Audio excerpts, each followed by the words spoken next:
जब सिस्टम एक होगा ना, जब अब जैसे आरिफ अलवी कहते हैं कि मैं इलेक्शंस की डेट दूंगा, अता तारर कहते हैं कि वो तो खुद बुरी सदर हैं, उनकी तो मुद्दत खत्म हो गई है, अब वो किस तरह से इलेक्शंस की डेट देकर जा सकते हैं।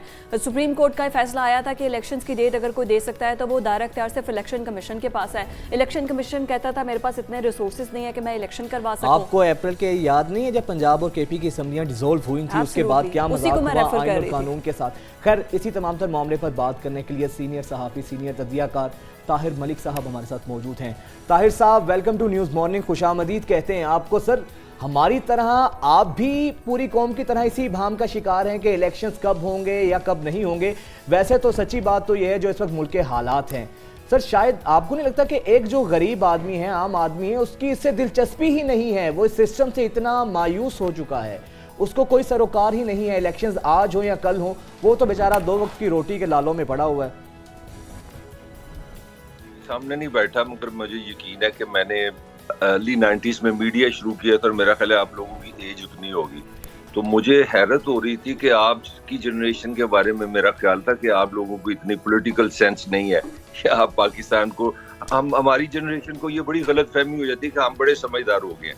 तो मैं जनाब दोनों की बातें सुन रहा था तो मुझे सिर्फ एक गलती लगी है जो आपको करेक्ट करनी चाहिए।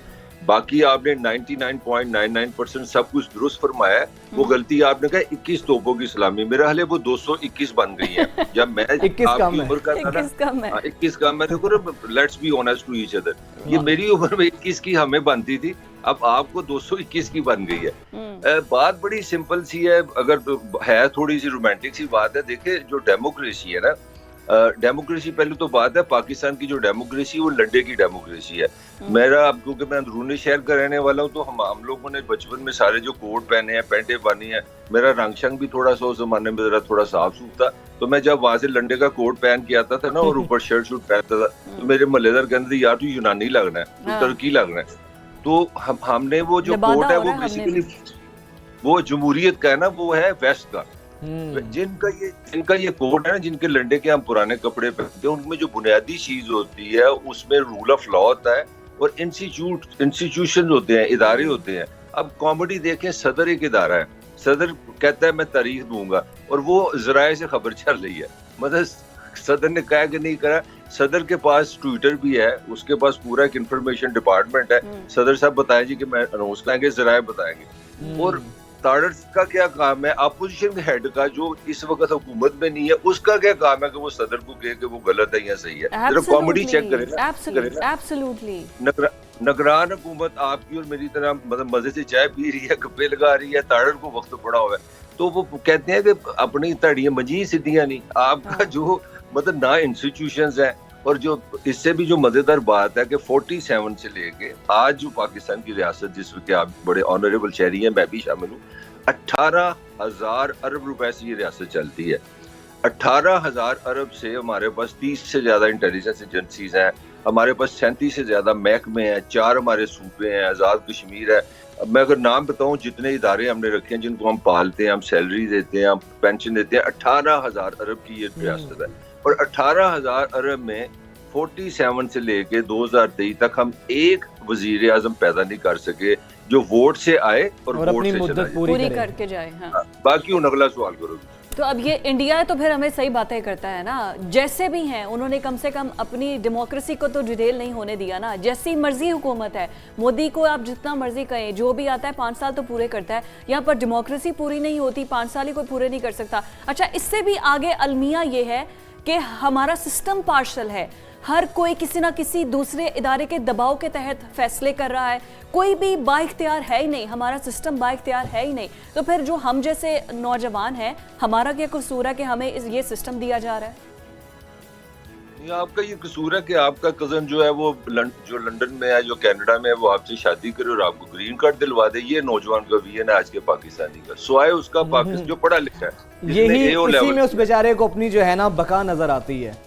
वो भी तुम जैसे अंग्रेजी AO लेवल वालों को, हम क्योंकि उर्दू मीडियम से पढ़े थे, हमारे पास ये भी चांस नहीं है। हमारे पास यही चांस है कि ठीक है अल्लाह करे कोई साला जो है ना वो पैसे दे दे, मतलब हम एक दूसरे को जिसम नोच रहे हैं कि अल्लाह करे सोरा साहब मर जाए तो मैं मकान का हिस्सा मिल जाए। मतलब जो हमारा जो असल जो आपका क्वेश्चन है, जो मैं बार बार कह रहा हूँ, मुझे आप बताएं इदारे इस तरह होते हैं? किस तरह हो सकता है कि इदारों हमारे अफराद होते हैं, यही तो आपको नहीं वाज़ेह कर सका।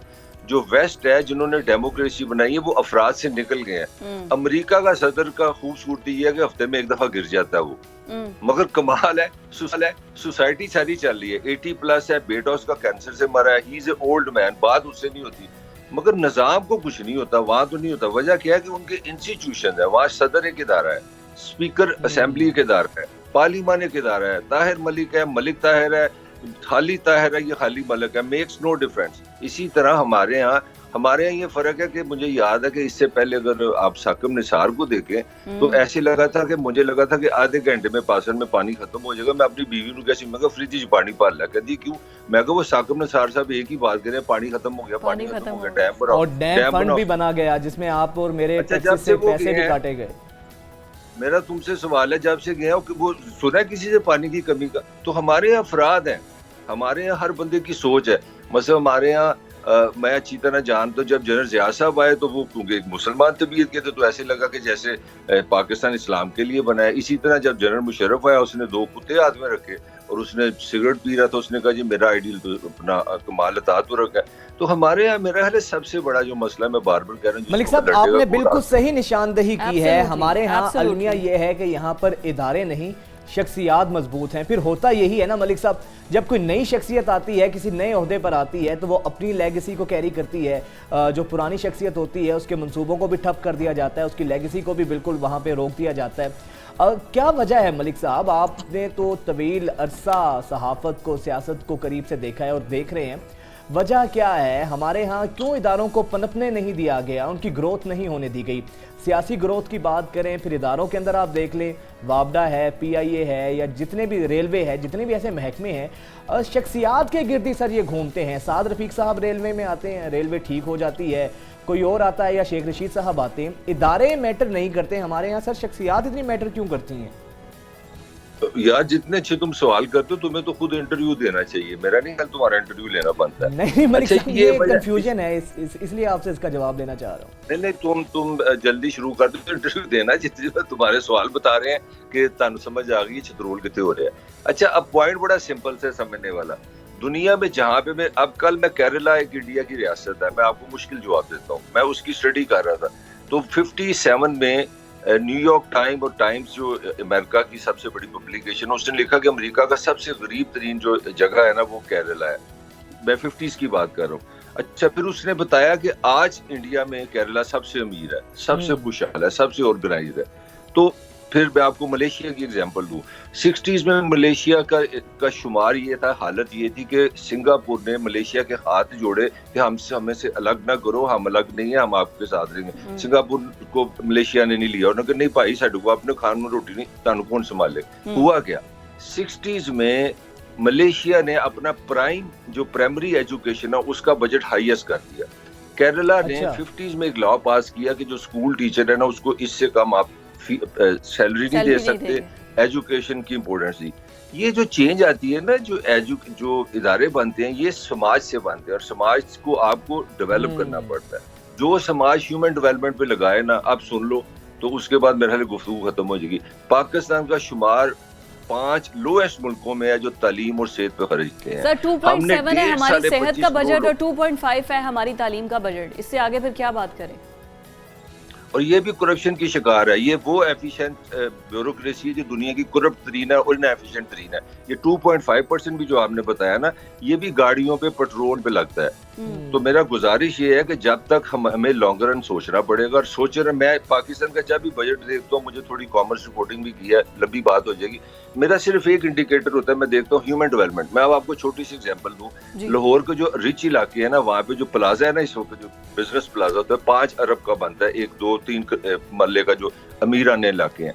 तो मैं पढ़ रहा था 5 अरब रुपया पिछली उम्रें रखे थे कि पाकिस्तान की जो टैलेंटेड ज़हीन बच्चे हैं उनको हम स्कॉलर देंगे। 5 अरब रुपया 5 अरब में एक अच्छी बनाथर रोड में बड़ी मार्केट बनती है। तो जो सोसाइटी अपने 25 करोड़ इंसानों में, जिसमें को तकरीबन 13 करोड़ नौजवानों, उनके लिए इतने पैसे रख देगी तो फिर जबल की काम होगा ना। तो आप बुनियादी बात समझिए, पाकिस्तान की रियासत ने आज तक ह्यूमन डेवलपमेंट को तो लिफ्ट ही नहीं कराई। जब तक आप लोगों में वो शऊर पैदा नहीं करेंगे कि यार ये मेरा मुल्क है, ओनरशिप ही नहीं, यहाँ के लोगों की ओनरशिप ये है कि वो किराएदार है, they don't think they own this state. तो ये आउटसाइडर बन गए हैं सारे। जिस तरह हम लोगों ने मतलब अभी तक जो भी मुझे बात अच्छी लगती है, मैं पंजाबी में मजाक उड़ाता हूँ, तो हम कॉमेडियन बन गए हैं। और जब जो सोसाइटीज प्रेशर में रहती हैं, जब वो इनडिफरेंट हो जाती हैं, जब उनको निज़ाम उनके साथ मोहब्बत नहीं करता, रियासत माँ नहीं बनती, तो वो भी कॉमेडियन बन जाते हैं। तो सर फिर चेंज कैसे आएगा? थ्रेशोल्ड हम कहाँ देखेंगे कि कौन चेंज ला सकता है? आप और मैं क्या, या हमारे से आगे वाली जो जनरेशन है? अभी तो हम इलेक्शंस की बात कर रहे हैं और इलेक्शन से बाद वही नहीं हो पा रहे। सिस्टम को चेंज करना, तब्दीली लाना और ह्यूमन रिफॉर्म्स पर काम करना, उसके बाद आपकी डेमोक्रेसी पे काम करना, आपके इदारों का शख्सियात से निकल कर इदारों का मजबूत होना, ये सब की फैक्टर्स हैं जो कि हमारी सोसाइटी में एक काला धब्बा है हमारे सिस्टम के ऊपर। आपको, मुझे, किसी भी बाशऊर शख्स को पता है कि ये मसले मसाइल हैं। अब इसका हल क्या है? कौन हल ला सकता है? बड़ा सिंपल हल है। आपका हल आपकी मायूसी है, आपके फेलियर्स हैं। कल जो पहले 3 दिन आप लोगों ने अपनी तरह लेने के लिए मीडिया ने वो जान खाती थी, पासन क्रिकेट। कल पता लग गया कैसी दुनिया की फास्ट बॉलर हैं, शहीन है, शेर हैं। तो आप अल्फाजों से दुनिया नहीं चला सकते। बोली है ना, ठंडा ठा शतू जलेबा, कुट के उन्हें सीधा कर देना, कितने वर्ल्ड क्लास बॉलर आपके। तो आपकी जो मायूसी है ना, जो आपको हर वक्त इंटरनेशनल लेवल पे आप देखते जाएंगे कि आप दुनिया से पीछे रह गए हैं। मेरा हाल है यही चीज हम में, और मैं जिस तरह आप देख लें, छोटी बात में टर्न ले गया, जिस तरह आर्मी चीफ आए, आर्मी तो कोई बात नहीं की बंदूकें पकड़ लो। आर्मी चीफ ने क्या बात की है कि इन्वेस्टमेंट लाओ, एग्रीकल्चर की तरफ जाओ, डेवलपमेंट की तरफ जाओ।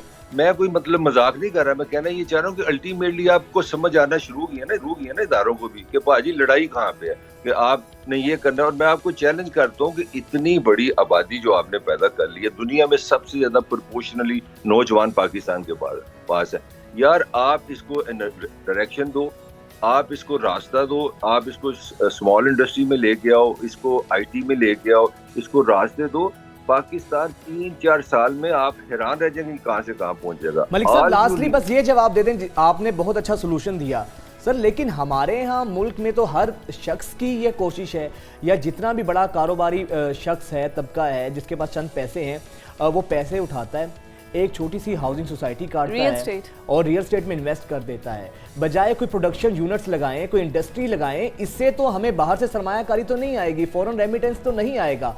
तो सर, ये जो हमारे अरबाब इख्तियार हैं या जो अहम ओहदों पर फाइज हैं, जो बासर शख्सियात हैं, वो इन कारोबारी शख्सियात को क्यों नहीं बुलाकर कहती कि ठीक है, आपने बहुत सोसाइटीज़ बना ली हैं, बहुत कुछ कर लिया है, अब ज़रा इंडस्ट्री की तरफ आएँ, ताकि हमारी एक्सपोर्ट्स बेहतर होंगी तो हमारी जो इकोनॉमी है वो ग्रो करेगी। पाकिस्तान में कोई सर्टिफाइड पागल आदमी इंडस्ट्री लगाएगा? क्योंकि आप जो ही इंडस्ट्री लगाते हैं, दुनिया की सबसे महंगी बिजली आपके पास है। जो पाकिस्तान लेबर आपने बनाई है, उनको काम ही नहीं आता। वो मेरे जैसे नालायक है। मैं जर्नलिस्ट हूँ, मुझे बोलना नहीं आता, तुम्हें लिखना नहीं आता, वकील को लॉ की सेंस नहीं है, डॉक्टर को इलाज का पता नहीं। जिस क्वालिटी का आपने बंदा बनाया, आगे चलने हैं। फिर आप जब जो ही कोई बिजनेस करते हैं, 60 के करीब जो रियासती इदारे आपके ऊपर आ जाते हैं, जी मैं फलां इदारे से आया, मैं फलां इदारे से हूँ। मेरा सवाल ये है, इससे ज्यादा आसान काम नहीं है कि रियासत ने पॉलिसी ये बनाई है कि आप काम चोरी करें, आप लूट के आप जमीन ले लें, हमारे 2 MNA MPs के हमें पैसे दे दें ताकि हम अगली हुकूमत में आ जाएं। तो ये कन्वीनियंस का निज़ाम है, जो मैं बार बार आपको कह रहा हूँ, ये फर्दर नहीं चलेगा। अब आपको मैं चैलेंज कर रहा हूँ, आप जो मर्जी 2/3 ले लें, 4/3 ले लें, जो मर्जी पार्टी आ जाए, पाकिस्तान के मसाइल आपकी आंखों के आगे अंदर चले गए हैं। अल्टीमेटली सोल्यूशन है, अब खत्म हो गया वो जो आपने रोमांस रखा था। ये सारी रियासती पॉलिसी है। देखिए, मैं जाते जाते आपको 2 चीजें सिर्फ बताऊंगा। चाइना ने पूरी दुनिया की थरथली डाल दी है। पता किसने डाली है? आपके लोगों की पैदाइश के जमाने में 80s 90s में उन्होंने डैम बनाए, और उन्होंने एक काम से इंडिया को देख ले, इंडिया ने थरथली डाल दी है। मैं थरथली की रीजन बताने लगा ना। हम थरथली को एंजॉय करते हैं, हम रीजन नहीं देखते। यही तो हमारी ब्यूटी है कि हमने सिर्फ टॉक शो से पाकिस्तान बदलना होता है। तो चाइना ने बिजली सस्ती मुफ्त की इंडस्ट्री के लिए, उन्होंने दुनिया में इतनी प्रोडक्टिविटी कर दी, दुनिया की मत मार दी। इंडिया का जो पंजाब था वो 80s में तुम्हें पता नहीं होगा, वो अपना सेपरेशन हो रही थी, लड़ाई झगड़े हो रहे थे, टेररिज्म था, ये था वो था। एक काम इंडिया ने किया, उन्होंने इंडियन पंजाब में किसान को बिजली फ्री कर दी। लो जी, वो लड़ाई उसने प्रूफ पकड़ के एग्रीकल्चर में चला गया और पूरे इंडिया को कनक बनानी शुरू कर दी। भाई रियासत कोई प्रोडक्टिविटी का माहौल बनाएगी तो पाकिस्तान भी आगे चला जाएगा। सर रियासत नहीं तो ऐसे लेने होते हैं, स्टेप्स लेने होते हैं जिससे तमाम मुल्क की किस्मत बदले। Thank you so much. Tahir Malik साहब हमारे साथ मौजूद थे।